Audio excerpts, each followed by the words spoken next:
Hello and welcome to the fourth quarter of 2017 Capital Markets Review. My name is Patrick Yanke, Certified Financial Planner with Yankee Financial here in Raleigh, North Carolina, and I clear securities through Raymond James Financial Services. My purpose here is to inform and answer questions on the economy and the financial markets. This isn't meant to be a prediction for the course of the market for the remainder of this year or the next. Rather, it's a review of economic and historical data to help investors make informed decisions about their own financial futures. Once again this quarter, I've chosen to use slides from the Guides of the Markets produced by J.P. Morgan Asset Management. I have slides from Riverfront Investment Group and from the Capital Markets Review produced by Raymond James for the simple way they present complex ideas. Most slides have multiple charts on them. I'll point out the information I think is most relevant. The opinions expressed are mine and not necessarily those of Raymond James. Neither J.P. Morgan nor Riverfront are affiliated with Raymond James. So this quarter, I want to talk about first an economic update. Then we'll talk about interest rates and expectations for those, the equity markets, and then what investors should do. So let's take a look at what's happened so far this year. Looking at last year's results in the markets, we found that although the local markets gained about 9.7%, repatriating those gains back to American dollars saw that Americans had their results reduced due to the rising dollar. But this year has been just the opposite. Significant results this year compared to last, but the softening dollar has actually boosted results for American investors by about 3.5% in the aggregate. With the exception of Russia, the BRIC investments, that's a term that we use for Brazil, Russia, India, and China, have seen the best performance, and the greatest currency boosts have come from France and Germany.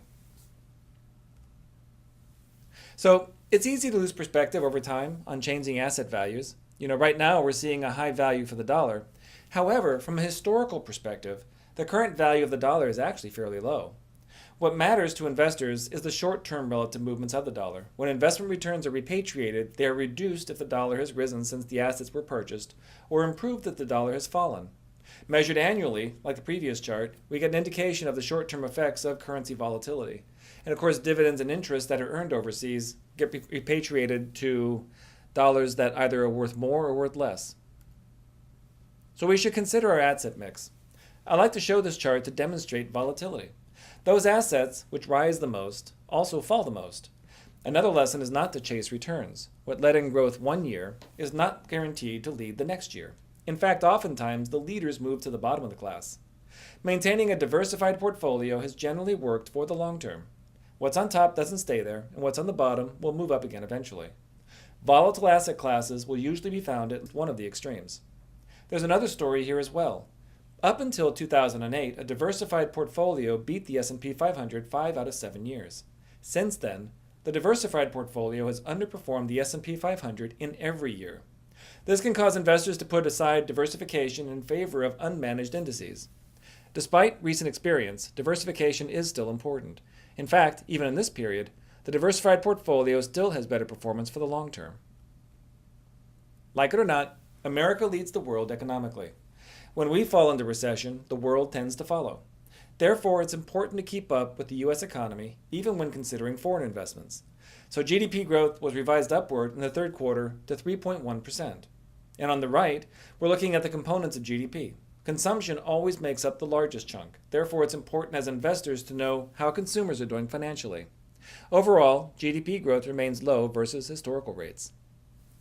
So, these four sectors are considered to be the four horsemen of the apocalypse because they tend to lead into recession and also lead out.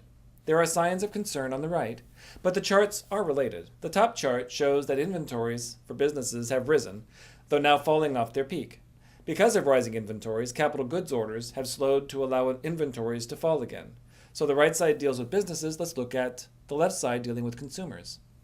And this side is also not signaling recession, although there's been a slowdown in auto sales recently. Consumers can put off buying a car or finding a place to live for only so long. Eventually, both of these categories revert back to the mean. Although a short-term loss, this is an area where the hurricanes may help the economy as well. Cars and homes especially will need to be repaired and replaced. Rebuilding is still building. Higher home values help create a wealth effect for consumers. Nothing makes consumers feel wealthier and freer to spend their money than having their largest asset class appreciate in value. Home values have been on a solid growth trajectory since 2012, and housing affordability remains strong. Note the bottom left chart though. When you compare current home prices to average incomes, houses are becoming very expensive. This is good for sellers, but it can be very tough for buyers. Those who currently own homes are still experiencing strong housing affordability with low mortgage rates, reducing their mortgage payments relative to incomes. The growth in global oil production since 2013 came almost exclusively from the United States. While global production increased by 6%, global consumption only increased by 3.8%. The combination and the change of the supply-demand equation with the accompanied derivative products explains the rapid drop in the price of oil a few years ago. We have recently moved from a position of parity between supply and demand to future projections of surpluses. In the long term, that should keep the price of oil low. But let's take a look at the chart in the bottom left here. The drop in the price of oil, with increased inventories, brought about the idling of about 2/3 of oil rigs in the United States. The higher price of oil has made it more economical recently to reopen some of those oil rigs. Because of this, oil will likely remain banded below $60 a barrel. In the longer term, the price will likely rise as demand continues to grow at its historical rate of 1.4%, while supplies seek their equilibrium. Demand is going to be driven by economic growth, while supply can be somewhat controlled by oil producers. When the price is worth it, they'll open more rigs, and when the price is too low, they'll shutter more rigs. So the price of oil can be somewhat controlled by producers at this point.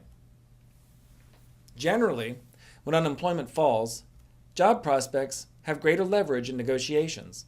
This tends to drive up wages. In this economic expansion, though, wages remain lackluster despite a significant fall in the official unemployment rate. This shows the softness of the real jobs market. What's important to note here is the definition of unemployment that the government uses. They're measuring applications for unemployment claims, and those are capped at 99 weeks. So what this chart doesn't show, although it shows an unemployment rate of 4.4%, what it doesn't show is the long-term unemployed, those who are not eligible to file for claims anymore. One way we can measure the true level of unemployment and try to capture those people that are not actually participating in the labor force is to consider the labor force participation rate. This shows the percentage of the working age population participating in the labor markets. At around 63%, we're at levels we haven't seen since the mid-1970s, and that's been reported by multiple media outlets. As the economy strengthens, the recent trend has arrested its descent, and some of the drop in the participation rate is attributable to people leaving the labor force due to aging. Consumer balance sheets are very strong in the aggregate. Total assets have reached new highs, while liabilities are very low. In fact, the amount that debts are costing households as a percent of disposable personal income remains at extreme historic lows. Another thing to consider for the consumer is the fact that after 7 years, bad debts fall off credit reports. Access to credit adds fuel to consumer fires. We're beyond the 7-year point from 2008, so consumers have greater access to credit and more spending power than they have had in a decade. Another thing to note about this is that rising interest rates won't have a strong direct impact on consumers' balance sheets. 2/3 of their liabilities are fixed in mortgages, which won't be directly affected by rising interest rates. On the other side of it, when you look at assets that will be affected by rising interest rates, like deposits, pension funds, and even some other financial assets, consumers are going to benefit from rising interest rates. So it may actually be a net positive to the economy when we get into an environment where interest rates are rising, contrary to what some folks are saying. Since last quarter, assets have grown and liabilities are also slightly higher. The federal government's finances have somewhat improved over the last number of years. At the peak of its borrowing, the federal government was borrowing more than 35 cents of every dollar spent.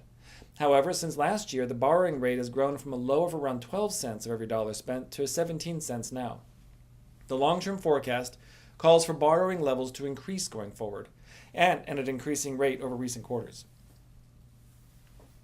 Manufacturing indices around the world are extremely healthy. It's not often we see all areas of the world growing robustly at the same time. This chart shows manufacturing in a heat mode where the weakness is exposed by yellow, oranges, and reds. So we've gone back 2015 from an environment where around the world you can find a number of pockets of weak manufacturing to the right side of the chart where almost all areas of the world are experiencing very strong growth in manufacturing. And this shows the breadth and the strength of the current global economy. So inflation remains very tame, in fact, well below historical averages. However, there are areas of the economy with greater than average inflation rates, and unfortunately, some of the higher inflation items like food, housing, and medical care affect most everyone, while some lower inflation items like recreation and transportation don't affect all economic participants. The future will likely see a return to more normal rates. If economic growth rates accelerate, higher inflation is likely to be one of the consequences, especially with an expanded money supply. Inflation assumptions can be a starting point for investment assumptions. Starting with a low inflation and having it rise is a scenario we've seen 8 times since 1974. In this environment, equities and commodities have been the best performers, though I think the commodities number is a bit skewed by the late 70s, and I'll talk about that later. Bonds and cash have not fared well in these environments because generally rising inflation environments also include rising interest rates, and neither one of those fare well in those environments. So let's talk about interest rates. After falling for the last 31 years, bond yields remain at historic lows. Bond investors likely didn't enjoy the last quarter of last year, when interest rates rallied in a short period of time. Average nominal yields for the long term have been around 4%. This means that the nominal yield on the 10-year Treasury would have to rise around 2% just to get back to historical averages. The long-term outlook for interest rates is a rise toward the long-term averages. The movement of interest rates will impact bond investors as they watch their values fall with rising rates. Falling bond values will also make bond holdings illiquid, as asset bids may not match realized results when sold. This is a dangerous environment for bond investors, as rising interest rates may counter coupon payments and remove the reward for taking the risk. When interest rates return to their mean value, how much more can be lost in the bond markets? From current levels, a 1% rise in interest rates will see a 17.9% loss in 30-year Treasuries and about an 8.5% loss for 10-year Treasuries. With those with significant bond holdings, especially Treasuries, should carefully consider their asset allocation. Among all bond categories, only convertibles, floating rates, and high-yield securities would see positive returns in this environment, and mostly due to their coupons. The Fed expects to continue on a path of raising the Fed funds rate. Market expectations show what has already been priced in, so there's still some uncertainty with the Fed's ability to follow through on their plan. The Fed's also embarked on a program to reduce its balance sheet, which has grown from less than $1 trillion in 2008 to nearly $5 trillion now. Their plan is to cease purchasing assets and then not rebuy maturing assets as they come due. Although announcing a reduction of $50 billion a month, the actual rate is dependent on the schedule of maturing assets. If they follow this plan closely, it'll take about 5 years or more to reach their targets. Another reality check for this plan is the need to maintain liquidity in the debt markets. The reason the Fed's balance sheet has grown to where it is because they've been the buyer of last resort as the government has been deficit spending. As long as the federal government continues to borrow with deficit spending, the Fed will be there trying to prevent a cascading losses in the bond markets if we get a failed Treasury auction and that causes interest rates to spike. One telltale sign of an impending recession is when you get an inverted yield curve, and that's where short-term interest rates are higher than the long-term rates. Despite flattening over the last 3.5 years, the yield curve remains positive. Expectations are that the Fed tightening of interest rates will also lead to higher long-term rates as well, so for the time being, no one is forecasting an inverted yield curve. If we go with the long-term assumptions of rising interest rates, investors will want to diversify their bond portfolios. Looking at this chart, we can see areas with low and negative correlations to 10-year Treasuries in overseas markets, with some attractive yields. So let's talk about the equity markets. Well, between March 9th, 2009 and the end of September of this year, the S&P 500 increased by 272%, excluding dividends, and that's a huge increase. There's hardly a period of time that is shorter than the period of time between when an investor thinks it's too early to get in and when they think it's too late. Those with a short-term view of history would be forgiven for seeing a market peak at these levels. Consider, though, that we have been through what's known as a secular bear market. There are really 2 phases when evaluating PE ratios, the price-to-earnings ratio. And that's a secular bear, where PE ratios are contracting, and the secular bull, where PE ratios are expanding. The only way you'd know you've gone from one to the other is in hindsight. So through the recent secular bear, the forward PE ratios contracted from a high of around 27.2 times earnings to the current level of 17.7 times earnings. So this secular bear has seen falling values in the equity markets, even though the level of the S&P 500 is higher than it was 17 years ago.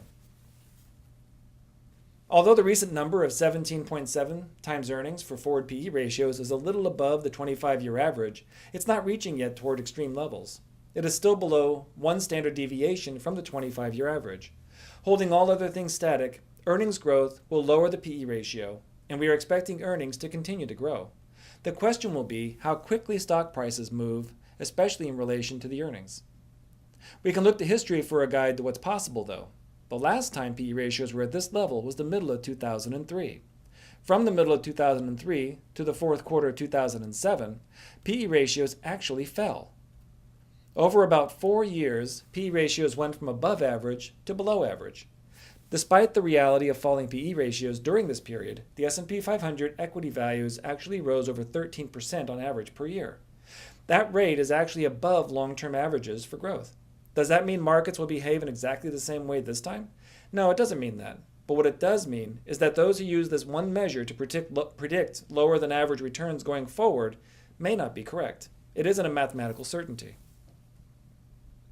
The main reason to invest in equities is the earnings of the companies on the exchanges. Although earnings dropped some quarters ago, earnings have picked up and have resumed their track to record levels. The drop in oil prices and the rising dollar have been the biggest stories in this area. Nearly half of S&P 500 revenues are derived from overseas sources. Earning energy companies and peripherals are obviously suffering with lower revenue from lower oil prices. Multinational corporations are also suffering as they repatriate earnings from overseas. Stabilizing the dollar and oil have made things look very much better very quickly. Earnings are increasing, as are future projections. The important thing to realize is that the PE ratio has two components, price and earnings. We tend to assume that the overall ratio is driven by price. When PE ratios are rising, markets must be rising. When they're falling, we assume markets must be falling. The reality is that both factors are important. PE ratios fell from mid-2003 to the third quarter of 2007 because earnings rose faster than prices. The forecast going forward is that the recent earnings doldrums will end and earnings will begin to rise robustly again. In this environment, equities have had room to move higher without moving PE ratios to extreme valuations. This is a graph from a previous guide to the markets showing corporate income tax rates in the developed world. The U.S. has the highest corporate tax rates, and they have not changed in the last decade, even though many of our competitors have. This is one area where recent elections may have an impact. So let's talk about the Trump effect. What is the so-called Trump effect? Well, the Trump effect is the anticipated effect of promised policies, primarily on the return of wealth from overseas and a reduction in tax rates. If an estimated $2.5 trillion in cash held by companies overseas were to be repatriated, it could improve S&P 500 earnings by as much as 2.5%. Reducing the corporate tax rate to 25% could improve earnings another 3%. If corporate tax rates were reduced to 20%, it could improve earnings even another 7%. President Trump proposed a 15% corporate tax rate. This may be a negotiating tactic to give room to compromise at a lower rate, but most analysts and lawmakers have kept their analysis and expectations in the 20 to 25% range for corporate tax rates. But even there, it'll be a significant boost to earnings. So this chart shows secular bears and secular bulls. The secular bear markets are noted by the horizontal lines. It is normal that the markets move to new highs after lows in the PE ratio. It is somewhat cyclical. The average secular bear is 14 years long, and the most recent started in March of 2000. Is it over now? Only time will answer that question. However, strong market performance shouldn't deter stock investors with a broader view of history. We seem to have broken out of the recent bands of market performance, but that doesn't guarantee a future without significant volatility. Another way to look at market valuations is through the prism of even longer history. On average, going back 150 years, equity markets have returned about 6.5% per year to investors. Sometimes the market gets to extremes above the trend line, and forward returns are reduced for investors as it reverts to the mean. Sometimes the market gets to extremes below the trend line, and investors realize higher returns as the market reverts to the mean. Currently, market returns have returned to about the trend line. This suggests that investors could expect average returns going forward, unless the market continues to grow beyond the mean. Once again, we're only going to know the answer to this in hindsight. This is a chart from a prior presentation also, but it tells a still relevant story. There are many rumblings that I hear that this bull market is too old and has been growing for too long to continue. The reality is that this bull market is neither the longest lived nor the highest flyer of the post-World War II equity markets. Bull markets don't die of old age. They end when robust economic growth creates imbalances, and it takes a recession to resolve those imbalances. That's not yet happening in this economic expansion. So this slide's also from last quarter. The news is filled with sensationalism every single day and every time the equity markets hits a new high on the indices. Here's the reality. Anytime the market is currently at a high, it is likely to hit a new high on another day. If we're at a high today and we go up one tomorrow, bingo, new high. New market highs are made from previous highs. So we shouldn't be discouraged when the press points out every new market high. It's really a meaningless measure.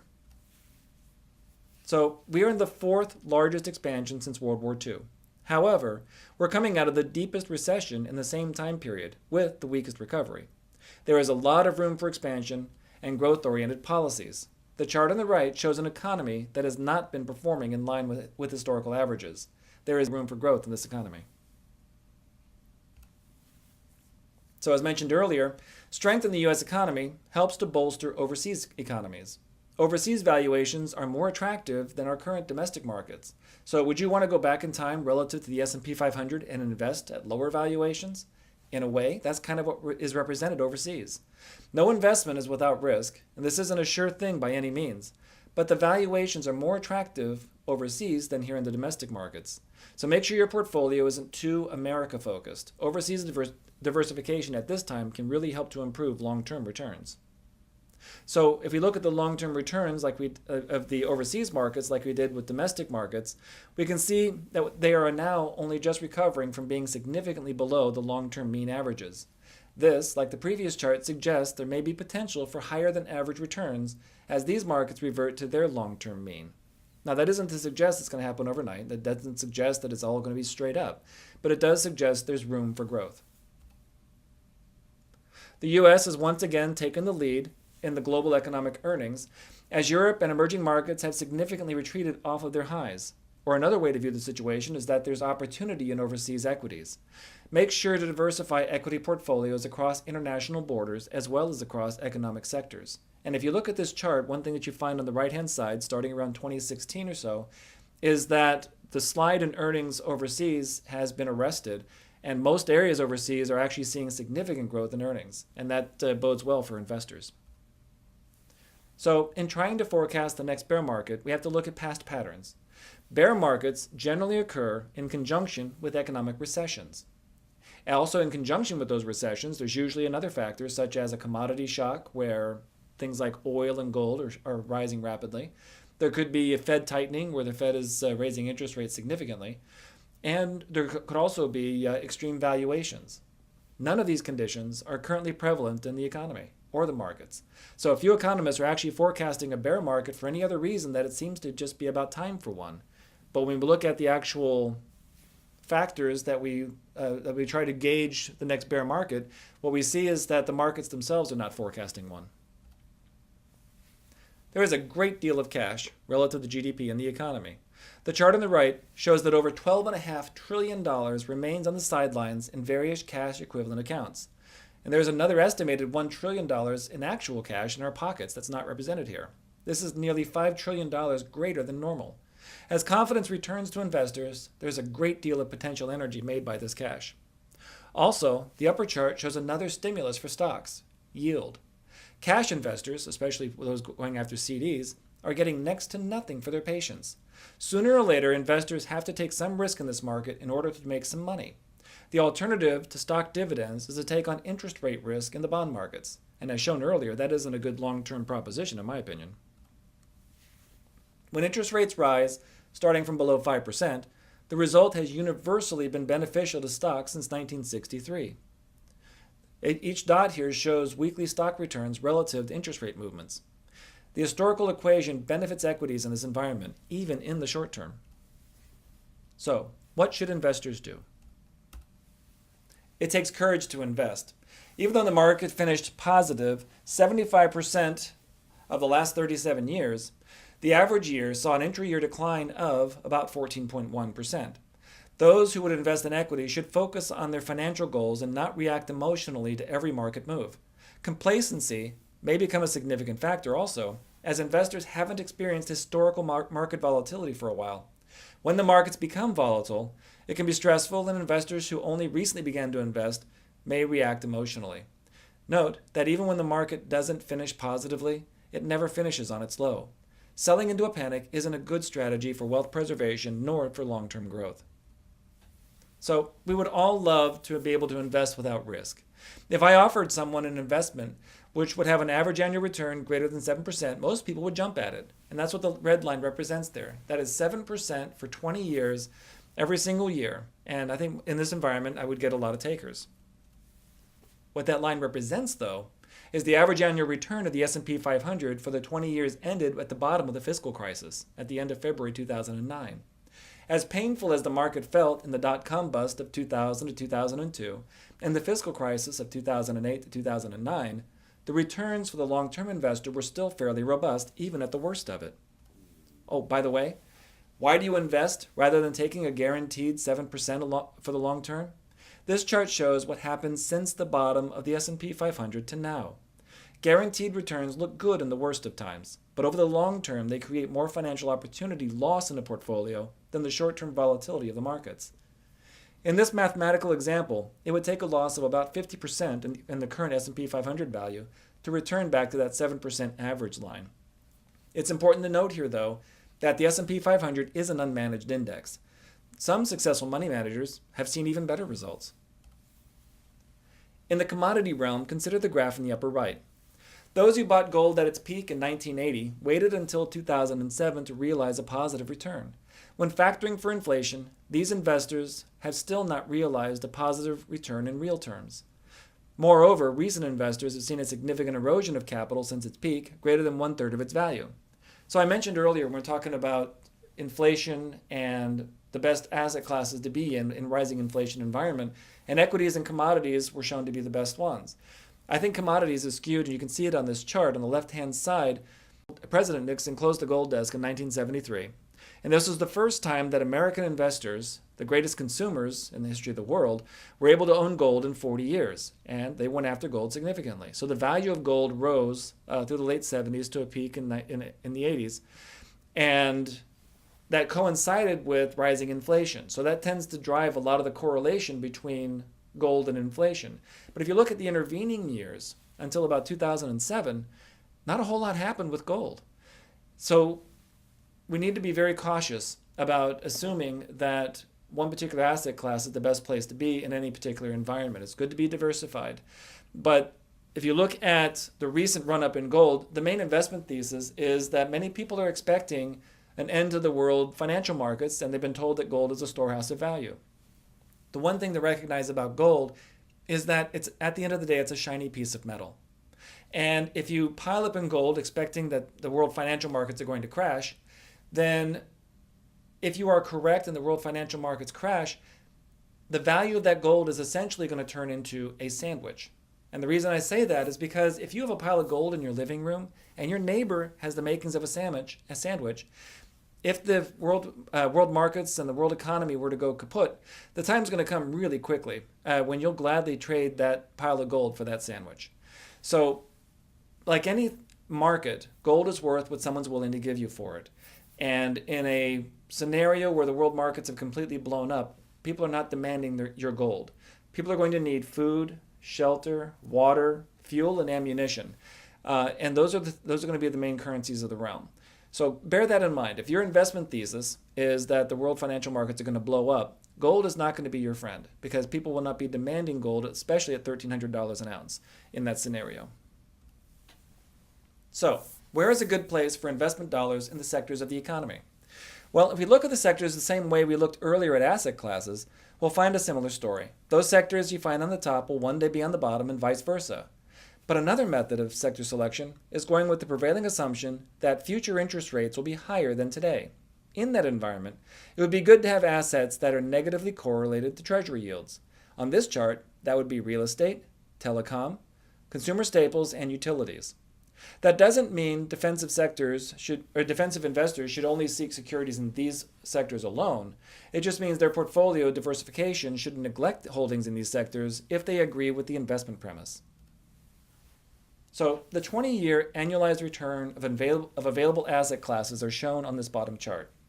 And it would be logical to assume that a well-diversified investor would find their own return to be somewhere in the middle of these asset classes, as their returns reflect an average between them.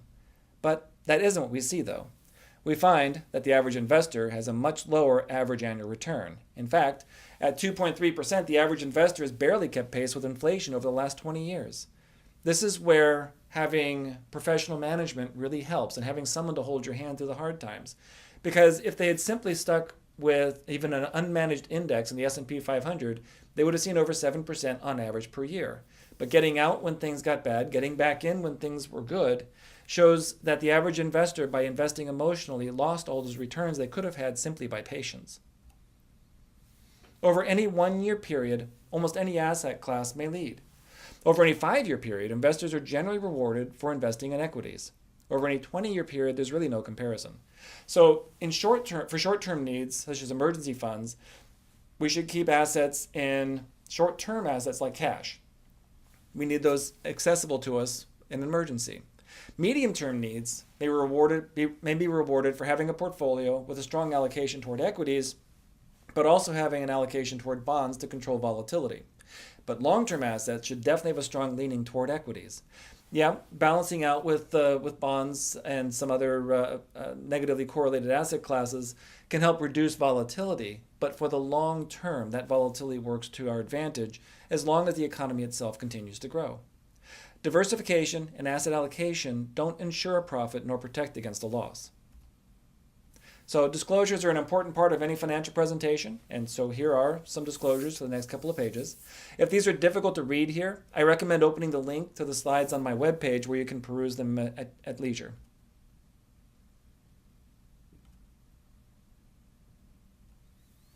So thank you for your attention. If you have questions after watching this, please feel free to reach out to me for more information.